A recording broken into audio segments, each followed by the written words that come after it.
बुद्धं शरणं गच्छामि। जब आप किसी व्यक्ति को किसी भी विषय पर बोलता हुआ देखेंगे तो आपके मन में कई सारे प्रश्न उठेंगे। आप चाहें तो उस व्यक्ति से सीधे जाकर वो प्रश्न पूछ सकते हैं, और अगर वो व्यक्ति उनका सही जवाब किसी भी तरीके से अगर नहीं दे पाता है तो ये मानिए कि वो भी आपको पागल बना रहा है। क्योंकि आज के समय में पूरे भारत में और पूरे विश्व में इतने ऐसे कितने ही लोग हैं जो एक साधारण मनुष्य को पागल बना रहे हैं, मूर्ख बना रहे हैं, और कई तरह की अफवाहें बुद्ध के नाम पर, श्री राम के नाम पर, श्री कृष्ण के नाम पर, कबीर के नाम पर, नानक के नाम पर कई तरह की बातें बनाते रहते हैं। बातें खुद की होती हैं और नाम बुद्ध का, श्री राम का, श्री कृष्ण का इत्यादि का लगा देते हैं, जिससे साधारण मनुष्य समझता है कि ये बातें इन्होंने कही हैं। एक कहानी मैं आपको सुनाता हूँ, आप जानेंगे। जब बुद्ध से एक लड़के ने पूछा कि क्या आप ईश्वर को मानते हैं। सुनिए, एक दिन की बात है। एक दिन एक शिक्षित युवक, पढ़ा लिखा, बुद्ध के पास आया। उसने बुद्ध को प्रणाम कर अपनी जिज्ञासा रखी। उसने कहा, गुरुजी, आप ईश्वर की बात करते हैं, क्या आपने ईश्वर के दर्शन किए हैं? जो आप साधिकार मतलब अधिकार पूर्वक इस विषय पर इतना कह पाते हैं, क्या आपने कभी ईश्वर को देखा है? बुद्ध ने कुछ नहीं कहा और स्नेहपूर्वक उस लड़के के, उस युवक के सिर पर हाथ फेर दिया।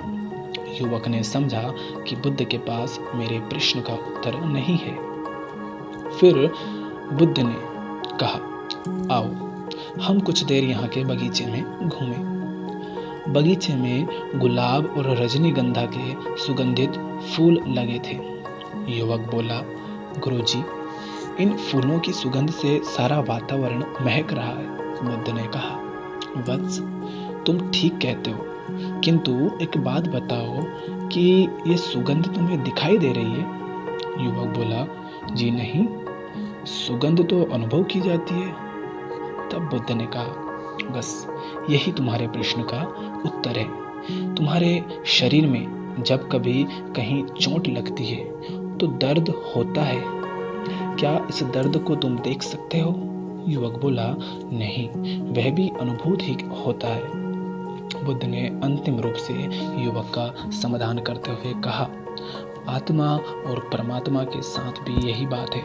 आत्मा को परमात्मा की अनुभूति के द्वारा उसका साक्षात्कार होता है, न कि स्थूल नेत्रों से।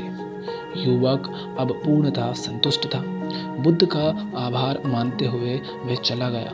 परमात्मा सदैव अनुभूति के स्तर पर ही घटता है, और ये घटना तब होती है जब मन पूर्णतः निर्लिप्त तथा संभाव को प्राप्त हो चुका हो। आप सभी से मैं कहना चाहूँगा कि अक्सर लोग ये सोचते हैं कि भगवान होंगे तो वो हमारे सामने आएंगे, बहुत सारी शक्तियाँ होंगी। तो ये कहानियाँ हैं, कहानियों की तरह उनमें बताया गया है, किंतु वो कहानियाँ जो संदेश देना चाहती हैं वो हम अपने साधारण ज्ञान की वजह से समझ नहीं पाते हैं। आज के समय में ये बात अगर कोई व्यक्ति हमसे कहे या मैं भी आपसे कहूँ तो इतना कोई अर्थ नहीं रखेगा।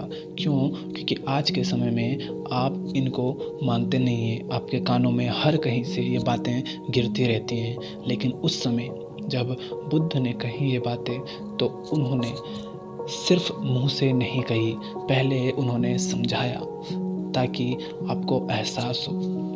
क्योंकि कुछ चीज़ें, या मैं कहूँ तो जो असली चीज़ें होती हैं, उनको सिर्फ महसूस किया जा सकता है, और इसे वही महसूस कर सकता है जो उसके लायक हो। हर किसी को ये महसूस नहीं होते हैं। ईश्वर कई रूप में अगर आते हैं तो वो ऐसा नहीं है कि पहले जिस रूप में आए उसी रूप में अब आएंगे। हर समय, काल, स्थान के अनुसार अलग अलग रूप में वो तो आते हैं।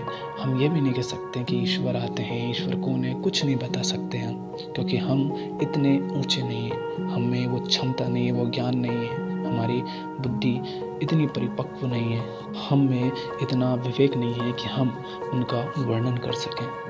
आप देखेंगे कि आज तक जिसे भी हमने ईश्वर कहा है, भगवान कहा है, अल्लाह कहा है, गॉड कहा है, बुद्ध कहा है, कोई भी ऐसा नहीं है कि पहले आया हो। हर बार कोई भी जो महान आत्मा हुई हैं, वो हर बार अलग रूप में ही हमको देखने को मिले हैं। इसलिए ऐसा कभी नहीं होगा कि कोई अगर महान होगा या हमारे आसपास ही कोई होगा तो हम उसे इतनी आसानी से पहचान सकते हैं। ऐसा कभी नहीं होता है, क्योंकि वो साधारण ही होता है, बस उसके विचार बहुत उच्च होते हैं। अब दीपो